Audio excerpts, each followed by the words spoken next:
Isinagawa ang fourth quarter National Simultaneous Earthquake Drill sa Cebu sa pangunguna ng OCD-7 at mga partner agencies. Ang detalye sa Balitang Pambansa ni Robinson Gabardo ng PIA Central Visayas. Pinangunahan ng Office of Civil Defense Region 7, Disaster Risk Reduction Management Office at iba pang mga ahensya ng pamahalaan ang fourth quarter National Simultaneous Earthquake Drill sa University of Cebu Medical Center sa Cebu noong November 14. Nakilahok ang halos 100 partisipante, kabilang ang mga staff at medical students ng ospital at personnel ng disaster, emergency and rescue units.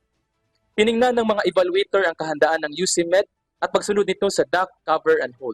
Sinuri rin ang ibang aspeto ng disaster preparedness, pagsunod sa evacuation procedures, pagsasagawa ng damage assessment at pag-activate ng incident management team.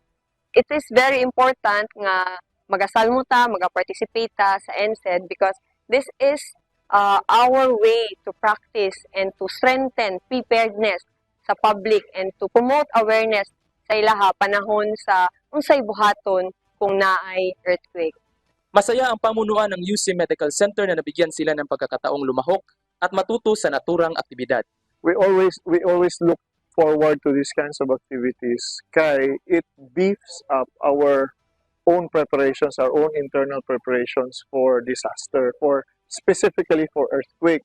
And as a hospital, it makes us better so whenever that such an incident might occur in the future, we can be truly ready and help not just Mandaue but of course Cebu City.